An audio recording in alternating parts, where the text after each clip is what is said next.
Kidney massage చేద్దాము. వజ్రాసనంలో కూర్చోవాలి. ఎడమకాలి బొటన వేలు మీద కుడికాలి బొటన వేలు ఆనించండి, నొక్కి ఉంచండి.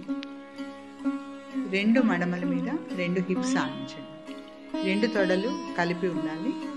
జెంట్స్ అంటే మగవారు రెండు మోకాళ్ళ మధ్యన 4 అంగుళాలు ఖాళీ ఉంచుకోండి.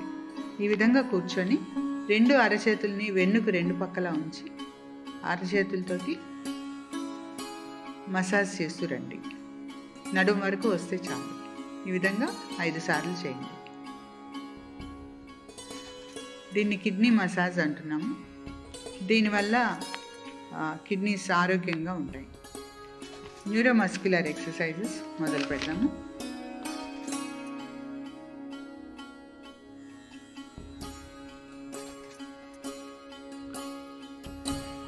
ఇది కూడా వజ్రాసనంలో కూర్చొని చేయాలి. రెండు చేతులు చిన్ముద్ర ఉంచుకోండి, అంటే చూపుడు వేలు బొటన వేలు కలిపి ఉంచండి. ఆ చిన్ముద్ర పెట్టిన వేళ్ళని తొడ పొత్తి కడుపు మధ్యలో ఒక గ్రూవ్ లాగా ఉంటుంది కదా మనకి, ఆ జాయింట్ దగ్గర మధ్య భాగంలో నొక్కి పెట్టుకోండి. మిగిలిన 3 వేళ్ళు తెరిచి ఉంచండి. శ్వాస బాగా తీసుకుని వదులుతూ ముందుకి వంగండి. పీల్చుకుంటూ పైకి రండి. ఇలా వంగినప్పుడు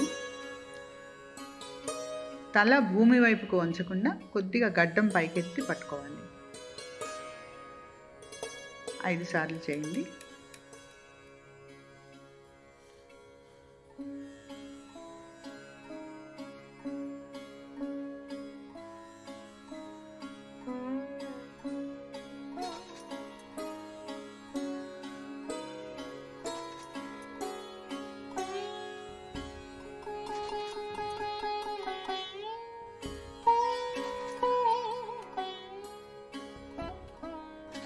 అదే పోస్చర్లో కంటిన్యూ అవుతూ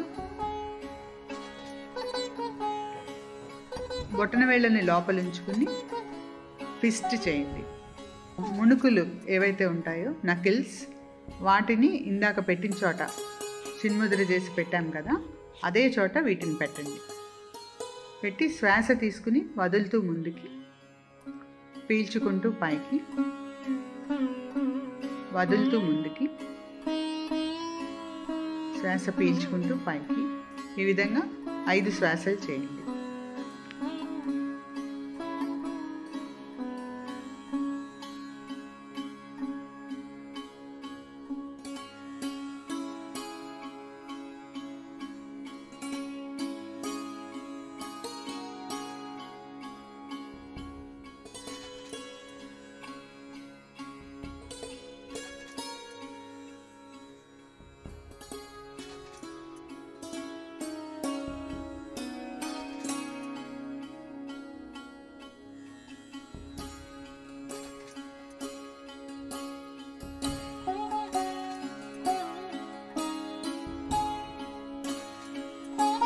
ఈ ఎక్సర్సైజ్ చేయటం వల్ల మనకి గ్యాస్ ప్రాబ్లమ్స్ అన్నీ తగ్గిపోతాయి. పేగులకు రక్త ప్రసారం చక్కగా ఉంటుంది, ప్లస్ బాగా పనిచేస్తాయి. ఇంకా ఎవరికైనా పొత్తి కడుపు దగ్గర కొవ్వు అధికంగా ఉన్నవాళ్ళు నంబర్ పెంచుకోండి. 15-20 సార్లు చేసినట్లయితే కనుక మీకు కొద్ది కాలంలోనే పొట్ట మీద ఉన్న ఫ్యాట్ అంతా కూడా కరిగిపోతుంది. ప్రాణాయామం ప్రారంభించుదాము. కుడి అరచేతిని బొడ్డు మీద ఉంచండి. ఎడమ అరచేతితో కుడి చెవిని మధ్యవేలితో ముయ్యండి. ఎడమ మోచేతిని ఛాతీకి నొక్కి పెట్టి ఉంచండి. ఈ పోస్చర్లో మీరు 5 శ్వాసలు చేయండి. నిదానంగా సమానంగా ఉండాలి శ్వాసలు. తర్వాత చెయ్యి మార్చండి. ఎడమ చెయ్యి బొడ్డు మీద ఉండాలి. కుడి అరచేతితో ఎడమ చెవి మూయాలి. 5 శ్వాసలు.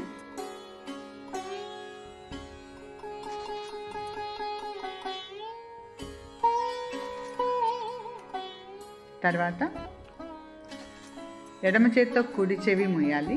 కుడి చేత్తో ఎడమ చెవి మూయాలి. 2 మోచేతులతో ఛాతీని నొక్కి ఉంచాలి. 5 శ్వాసలు. మీరు శ్వాసించేటప్పుడు అగెయిన్స్ట్ రెసిస్టెన్స్ ఉంటుంది.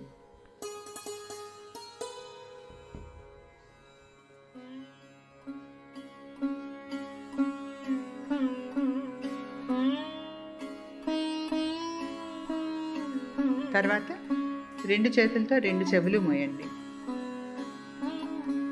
చేతులు పూర్తిగా సైడ్కి రావాలి. 5 శ్వాసలు.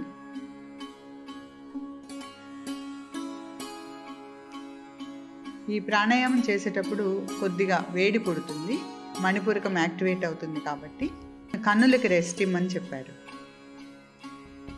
ఐ కప్పింగ్ అన్నాము. చేతుల్ని దొన్నెల్లాగా పెట్టుకుని ఆ కన్నులకి టచ్ అవ్వకుండా కళ్ళ మీద ఉంచండి. 5 శ్వాసలు. ఈ న్యూరోమస్క్యులర్ బ్రీతింగ్ చేసినందువల్ల శరీరంలోని అవినాళ గ్రంథులు అంటే ఎండోక్రైన్ గ్లాండ్స్ అన్నీ కూడా యాక్టివేట్ అవుతాయి. అలాగే అన్ని అవయవాలకు ఆక్సిజనేషన్ సక్రమంగా జరిగి అవన్నీ కూడా పునరుత్తేజం పొందుతాయి. అలాగే లంగ్స్ పూర్తిగా విప్పారి చక్కగా వెంటిలేట్ అవుతాయి.